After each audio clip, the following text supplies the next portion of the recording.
The Buddha lay dying between two solid trees, his body racked with dysentery. Around him, disciples wept openly. Ananda, his faithful attendant, couldn't stop shaking. "Master," Ananda sobbed, "how can we live without you?"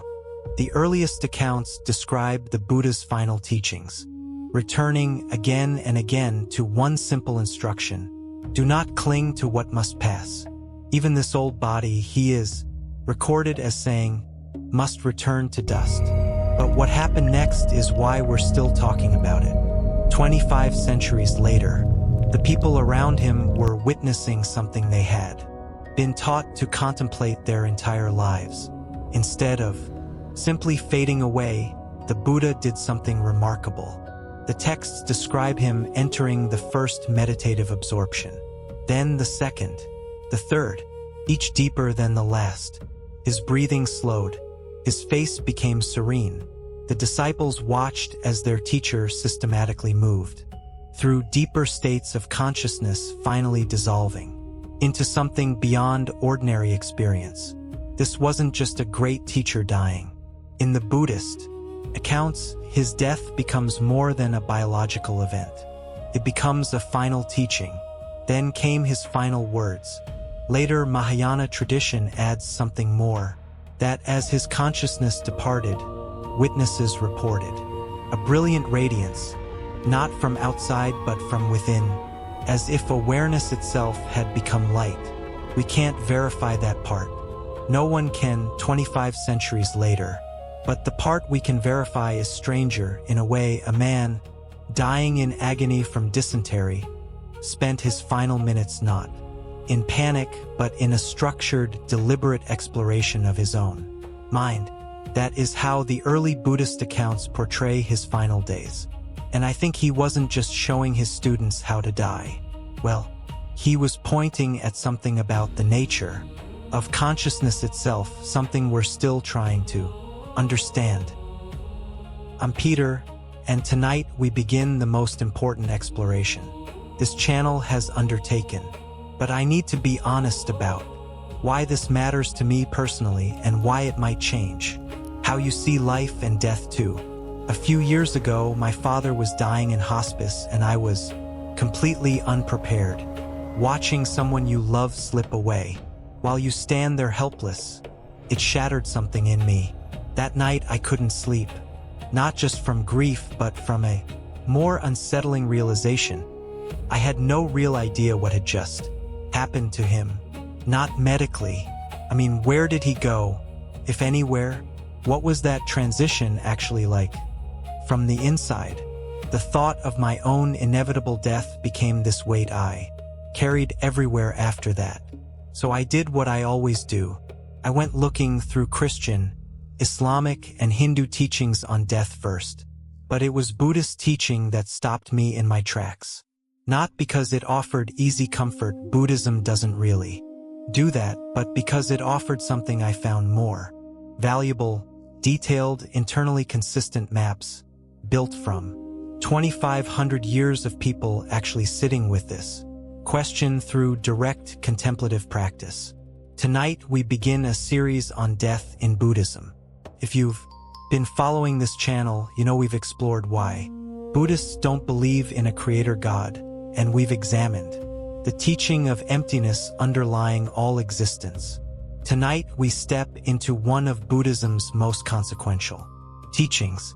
Buddhism asks us to see death differently, not simply as termination but as transformation. And different Buddhist traditions have developed genuinely different ways of navigating that same transformation, which, once you see why, stops looking like contradiction and starts looking like something more interesting. One more thing before we start. Some of what we'll cover tonight, near-death research specifically, has real scientific debate attached to it. I'll flag that clearly when we get there, because I think you deserve the disagreement, not just the parts that support the thesis. Ready? Let's open the door. Let me start with an account that captures what Buddhist teaching on conscious dying is actually pointing toward. It's a composite of the kind of case hospice chaplains and Buddhist hospice workers describe again and again. Dying patient who had spent a lifetime afraid of death. And in her final moments, something shifted. Her breathing slowed. She opened her eyes, and instead of fear, there was something close to recognition. "I can feel it changing," she said. "But I'm still here. I'm telling you a composite, not a single verified case, because I want to be honest with you about my sources, but the pattern itself is well documented in hospice literature, and we'll get to the harder evidence for it later in this episode." Her death, by every account like it, wasn't experienced as purely an ending. It was something closer to a practice, the final exam for what she'd spent years training toward. This illustrates Buddhism's most radical claim about death. It isn't simply an ending, but a process that can be navigated consciously if you understand what's actually happening. So what does Buddhism actually say occurs when you die? 3 insights that challenge most of what people assume. First, there's no eternal soul departing your body. The Buddha taught that what we call the self is actually 5 ever-changing processes, not one solid thing. Picture a whirlpool in a river. It has a recognizable pattern. Seems like a thing, but it's actually just water moving in a particular way. When the whirlpool dissolves, what dies? Nothing substantial was ever there to begin with. Second, death is transformation, not termination. What continues is your karmic stream, the momentum of your actions, thoughts, and intentions. Different Buddhist traditions explain this continuity in different ways, and it's not usually described as an eternal soul traveling from one body to another. As we explored in our video on karma, this isn't cosmic punishment or reward. It's natural cause and effect, closer to a wave traveling across the ocean, carrying energy from one shore to another. The water changes, the wave pattern continues. Third, how you experience death depends almost entirely on whether you understand these first 2 truths. The Dhammapada repeatedly returns to this idea that those who see the impermanent nature of selfhood clearly approach death with clarity, even curiosity, while those clinging to the illusion of a permanent self experience confusion and terror as that illusion dissolves. Here's what confused me most in my research, though different Buddhist traditions seem to give completely different answers about death. At first I thought they were contradicting each other. Then I realized something.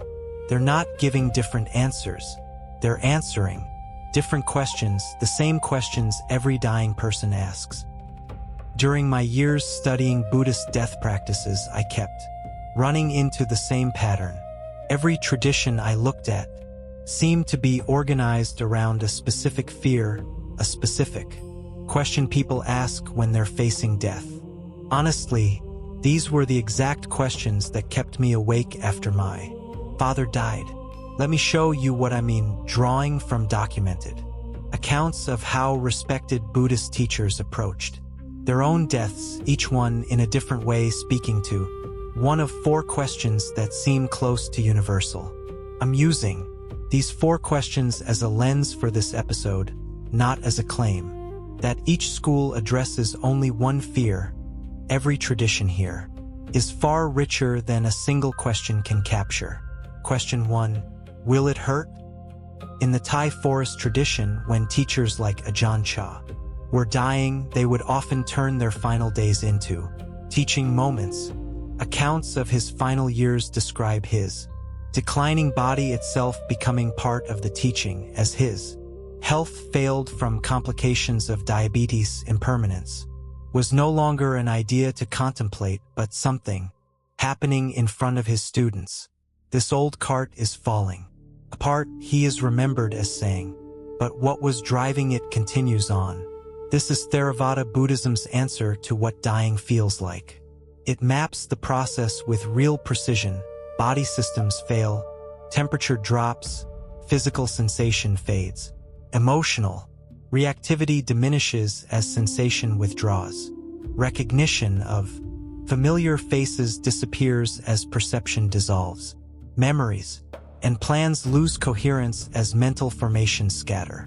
Finally, consciousness itself transitions out of its embodied state. For practitioners like this, death isn't foreign territory. They've been watching these same processes arise and pass in meditation every day for years. As the Dhammapada continues, when one sees this with wisdom, one turns away from suffering. Theravada answers the fear of pain. Question 2. Will I lose myself completely before I even understand what's happening? In Tibetan tradition, teachers like Dilgo Khyentse Rinpoche are described as having demonstrated something unusual. When this widely respected teacher was dying in 1991, students who were present say that instead of losing awareness, he seemed to become more lucid, more present. According to accounts preserved within the Tibetan Buddhist community, Khyentse Rinpoche remained in meditation posture for 3 days after clinical death was declared, and his attendants reported his body showed no obvious signs of decay, with the area around his heart staying warm. Similar states, known in Tibetan tradition as tukdam, have since become the subject of contemporary contemplative research. What exactly happens physiologically remains an open question. This is a community account, not a settled scientific finding. This is Tibetan Buddhism's answer. Yes, in this tradition's view, you can maintain full awareness through the dying process if you understand it. In its traditional interpretation, the Bardo Thodol instructs the dying mind. This luminosity is your true nature. Rest in this recognition. Tibetan practitioners describe this as conscious dying, maintaining awareness through stages that most people in this framework move through in confusion and fear instead. Tibetan tradition answers the fear of losing consciousness itself. Question 3. If there's no fixed self, then what exactly is dying? Zen teachers have historically approached death with a striking equanimity, sometimes even humor. Tradition records that the 15th century master Ikkyu, facing his final moments, composed a death poem rather than a plea. Later, biographies describe the 13th century master Dogen, when asked for final words, as having said very little, then passing in what his students described as perfect silence. This is Zen's most radical answer. There is no death because there was never a fixed self to die. What we call dying is the illusion of a solid selfhood finally dissolving to reveal what, in this view, was always true. As Dogen taught in the Shobogenzo, to study the self is to forget the self. Their calm in the face of death, by every account, wasn't denial. It was recognition. Nothing substantial had ever begun, so nothing substantial was ending. Zen answers the fear of losing identity. Question 4. What if I haven't done enough to deserve peace? Pure Land Buddhism offers what's probably the most accessible approach to conscious dying in the whole tradition. Across many documented accounts through history, ordinary practitioners with no advanced training are recorded as having died peacefully through simple, sincere practice, calling on Amitabha Buddha's name with complete trust. Noi laverat, spiritual accomplishment required, just wholehearted surrender. Pure Land's founder, Shinran, taught something that still sounds radical, that this compassion extends even to those who feel completely unworthy of it. Pure Land literature contains many accounts portraying ordinary practitioners, farmers, merchants, people who'd lived hard lives, meeting death while reciting Amitabha's name with trust and calm. Pure Land answers the fear of unworthiness. These 4 traditions aren't contradicting each other. They're each answering a different fear that shows up when someone is actually dying. Now, when I first learned about these different approaches, I'll admit I was skeptical. How could contemplative teachers, without any instruments, possibly know what actually happens?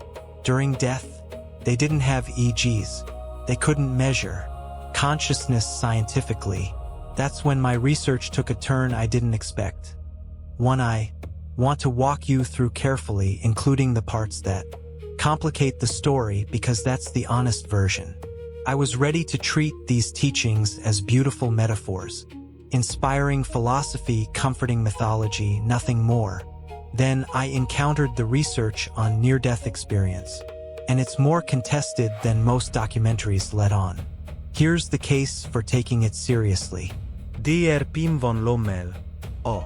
Dutch cardiologists spent decades studying patients who had experienced cardiac arrest and were later resuscitated, some of whom reported vivid, detailed experiences from the period surrounding their loss of consciousness.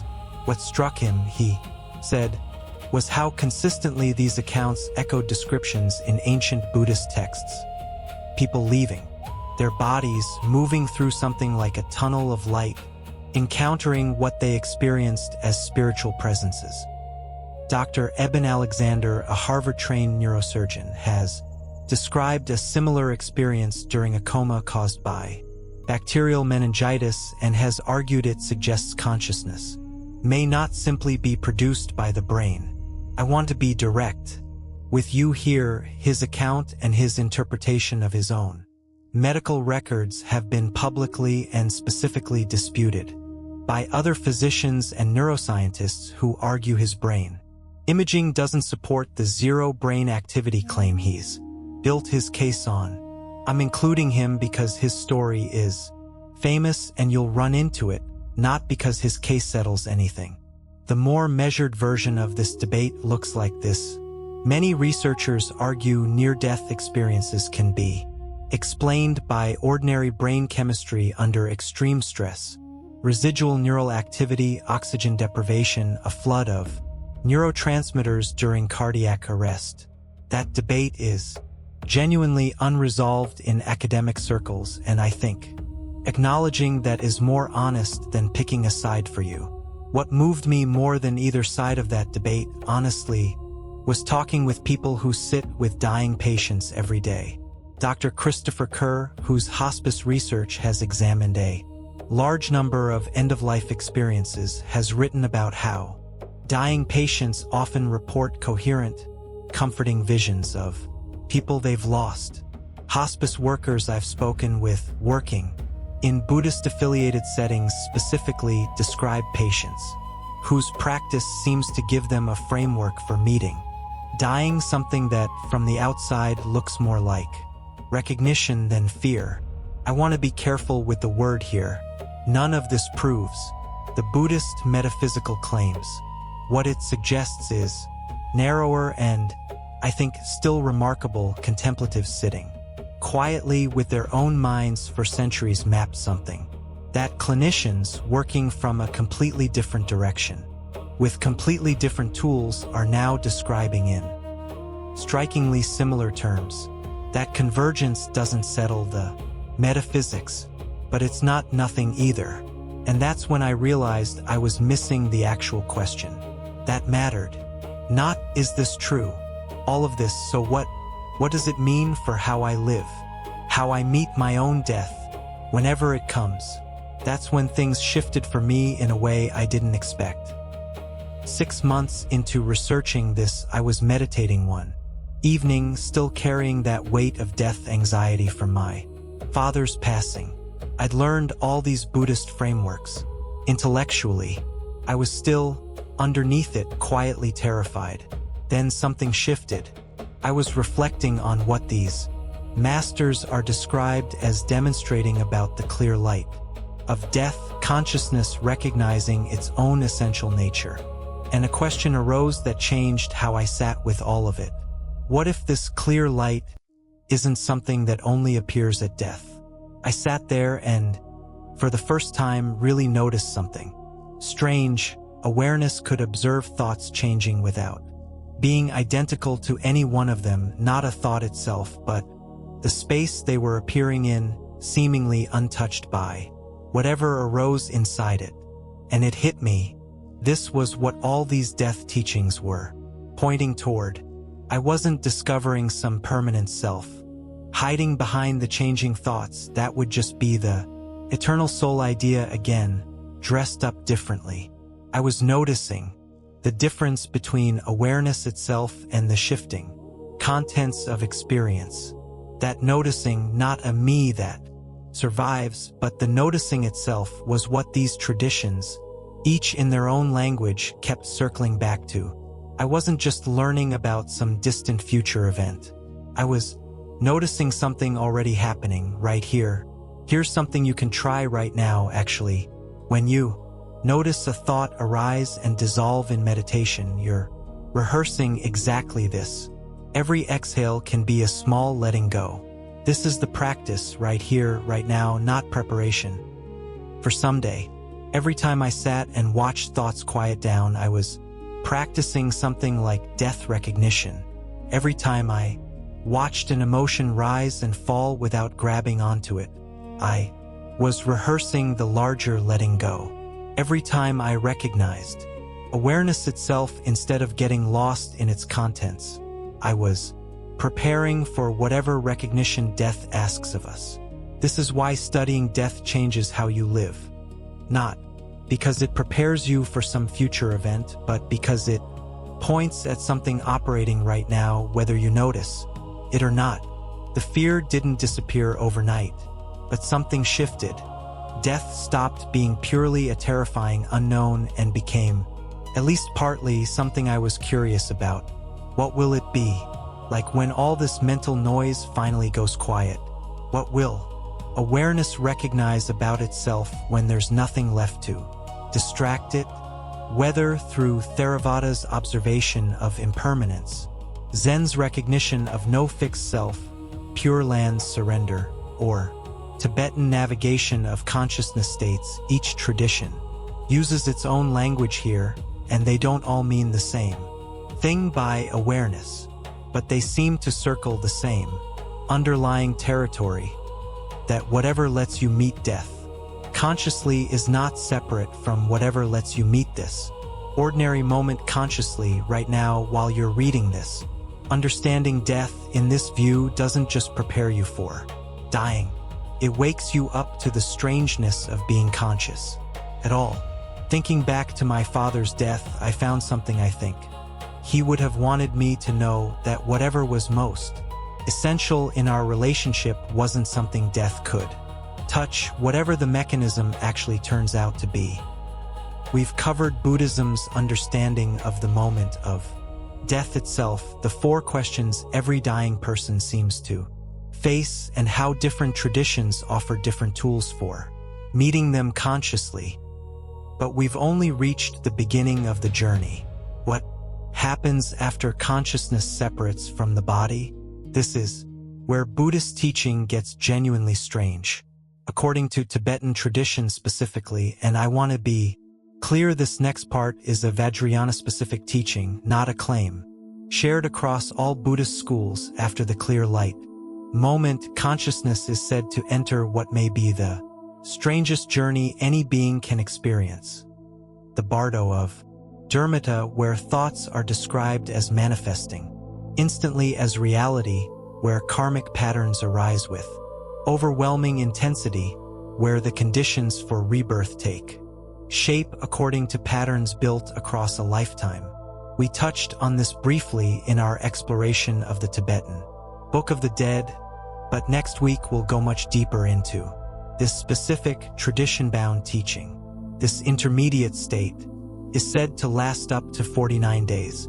But here's the question that will guide next week's episode.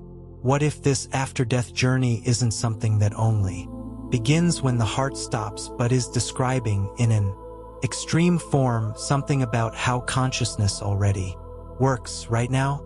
Think about it in dreams. Your thoughts become the reality you experience. In strong emotion, your inner state shapes the world you perceive. In meditation, mental projections arise and dissolve like living things. What if what Tibetan tradition describes as death is simply consciousness recognizing its own creative power without the filter of a physical body, and what if that same power is already at work in every ordinary moment of awareness you're having? Next week, how thoughts are said to become reality in these intermediate states, why some traditions describe immediate rebirth for some and a longer wandering for others, and whether you might already be navigating something like a Bardo state without recognizing it. If tonight expanded how you think about this, subscribe and turn on notifications. Share it with anyone wrestling with questions about consciousness and death. Tell me in the comments which of the 4 questions resonated most with you. How has thinking about conscious dying changed how you think about your own mortality?